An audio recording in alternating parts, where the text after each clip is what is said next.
أعوذ بالله السميع العليم من الشيطان الرجيم بسم الله الرحمن الرحيم والصلاة والسلام على رسول الله صلى الله عليه وسلم. Toutes les louanges sont à Allah subhanahu wa ta'ala, le digne de louange et de glorification. Que sa paix et sa bénédiction soient sur le prophète Mohammed alayhi salatu wassalam, sur sa sainte famille, ses compagnons et tous ceux qui suivront ses enseignements jusqu'au jour de la résurrection. Bienvenue, très chers frères et sœurs en la foi. Nul doute, l'être humain trouve tout son bonheur, sa satisfaction à être soumis au Créateur, à l'être suprême, Allah subhanahu wa ta'ala. Et c'est dans ce sens-là que nous avons commencé une lecture du livre appelé La servitude al-Ubudiyya, qui traite des bonnes manières de comportement que le musulman et la musulmane doivent adopter afin d'être parmi le lot des serviteurs d'Allah subhanahu wa ta'ala. Et cela parce qu'aujourd'hui, nous avons réellement besoin de ce genre de lecture-là afin de renouer le contact avec le Seigneur du monde, Allah subhanahu wa ta'ala, dans un monde où il tend à être oublié par les humains au profit de Shaitan, au profit des adeptes de Shaitan. On demande à Allah subhanahu wa ta'ala de nous préserver et de ne pas nous égarer après nous avoir guidés. Et nous poursuivons la lecture d'un autre passage dans ce hadith Qudsi où Allah subhanahu wa ta'ala parle à sa serviteur et dit Ya ibadi, law anna awwalakum wa akhirakum wa insakum wa jinnakum قاموا في صعيد واحد فسألوني فأتيت كل واحد مسألة ما نقص ذلك مما عندي إلا كما ينقص المخيط إذا أدخل البحر. Allah subhanahu wa ta'ala dans ce hadith, il dit, ô mes serviteurs, si le premier et le dernier d'entre vous, les hommes et les djinns, se réunissaient dans une même plaine pour me solliciter et que je donnais à chacun satisfaction, cela ne diminuerait de ce qu'il y a auprès de moi que comme ce qu'une aiguille plongée dans l'eau diminuerait de l'océan. Chers frères et sœurs, en la foi, ce passage souligne la parfaite puissance d'Allah subhanahu wa ta'ala et la perfection de son royaume. En effet, son royaume et ses trésors ne s'épuisent guère.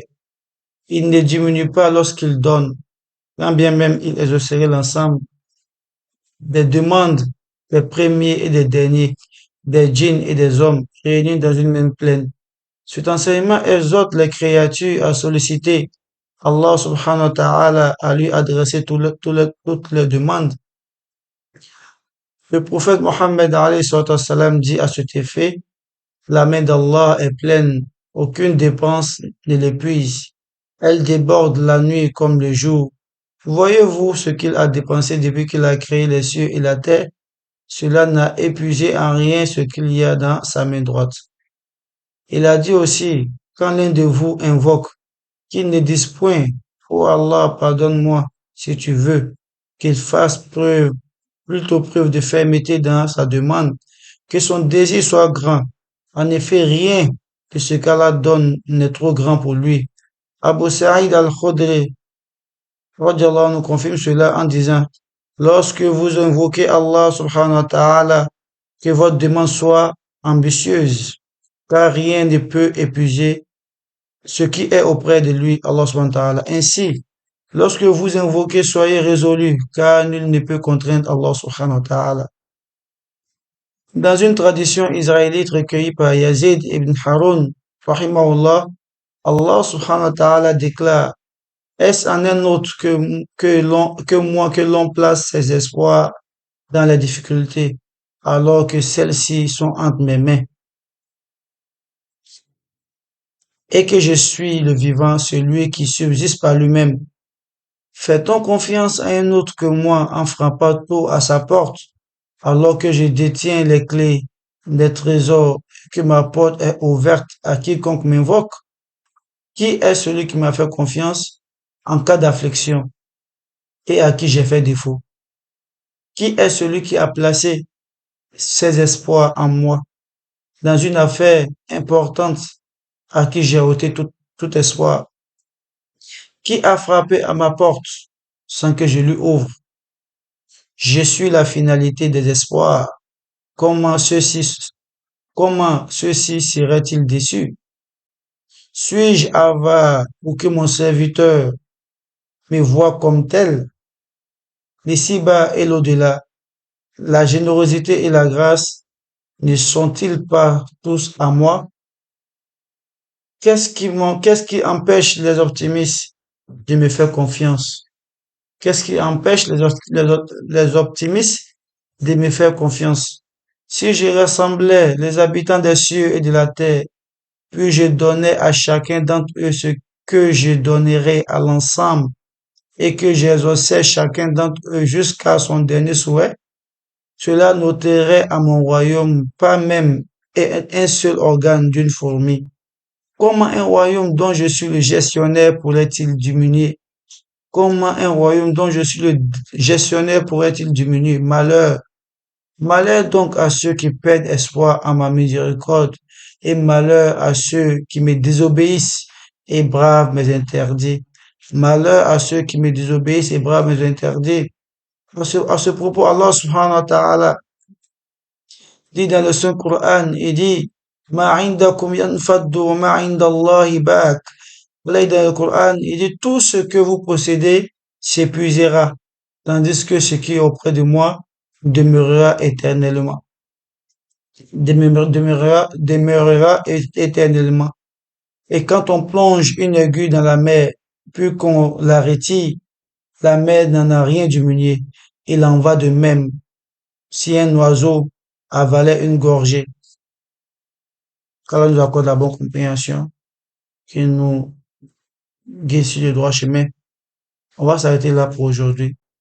Serviteurs, servants d'Allah, de cette lecture-là, nous comprenons que l'être humain a besoin d'Allah subhanahu wa ta'ala et il doit toujours se tourner vers lui, Allah subhanahu wa ta'ala. Parce que Allah, c'est lui qui détient les trésors des cieux et de la terre. Walillahi khaza'inus samawati wal ard. Et c'est à lui qu'on doit demander. Yunfiqu kayfa yasha. Pourquoi? Car Allah subhanahu wa ta'ala, il dépense comme il veut. Il donne à qui il veut, il prive qui il veut. Mais Allah subhanahu wa ta'ala, il aime qu'on lui demande. Il aime qu'on place en lui sa confiance. Wa ala Allahi falyatawakkalil mutawakkilun. En Allah, que ceux qui ont espoir placent leur confiance, placent leur espoir. Et il dit, wa man yatawakkal ala Allah, fa huwa hasbuh. C'est lui qui place sa confiance en Allah subhanahu wa ta'ala, Allah lui suffit. Il dit encore, celui qui place son espoir en Allah, yaj'al lahu makhraja, et lui accordera une issue favorable, et wa yarzuquhu min haythu la yahtasib, et il lui pourvoira d'où il ne s'attend pas. Serviteur, servant d'Allah. Vers qui d'autre pourrions-nous nous tourner si ce n'est Allah subhanahu wa ta'ala dans toutes nos affaires importantes comme insignifiantes? C'est vers Allah subhanahu wa ta'ala. Et Allah subhanahu wa ta'ala, le fait que le serviteur désespère en lui est une cause de malheur pour lui-même. C'est pourquoi Allah aime qu'on place nos confiances à Allah subhanahu wa ta'ala. Mais dans le fait de placer sa confiance à Allah subhanahu wa ta'ala, il faut l'invoquer, il faut l'appeler. Il plaît pas ta confiance à Allah subhanahu wa ta'ala et puis tu ne l'appelles pas. Tu ne fais pas des doigts pour tes projets de travail, pour tes projets de voyage, hein, pour tes projets de famille, pour ta vie de famille, hein, pour ton foyer. Invoque-le pour ton mariage, ton projet de mariage et autres. Car Allah subhanahu wa ta'ala, il exauce celui qui l'invoque. À condition que celui qui invoque, il ait la pleine confiance en lui, Allah subhanahu wa ta'ala. Et c'est pourquoi il dans le noble Coran, il dit, وإذا سألك عبادي عني فإني قريب أجيب دعوة الداعي إذا دعان.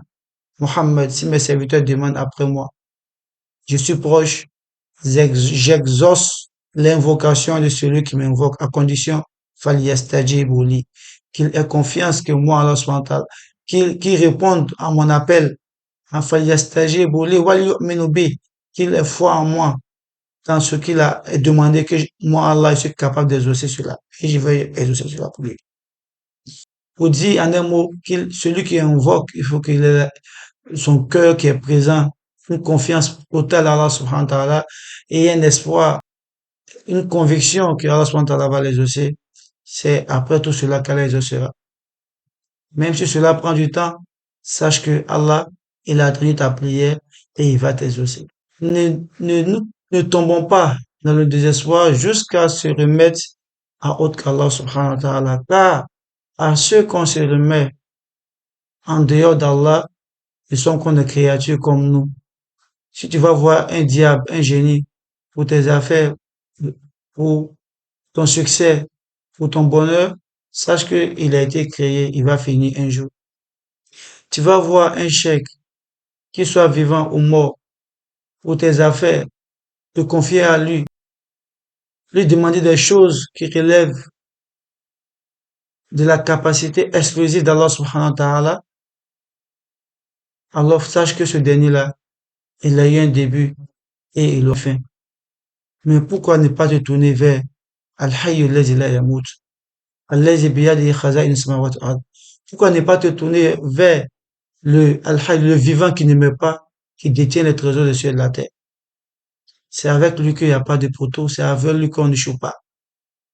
On demande subhanahu wa ta'ala de nous placer parmi ces serviteurs qui font preuve de confiance en lui, qui placent leur espoir en Allah subhanahu wa ta'ala et qui ne se lassent pas de lui demander. Pour terminer, serviteurs servants d'Allah, il faudrait qu'on sache que, aussi, que le royaume d'Allah subhanahu wa ta'ala ne s'épuise pas. Le royaume d'Allah ne s'épuise pas. Donc, est vraiment malheureux celui qui perd espoir en ce Seigneur-là qui détient tout cela. Et est bien heureux celui qui place son espoir en son Seigneur-là et qu'il l'invoque, qu'il l'appelle comme il se doit.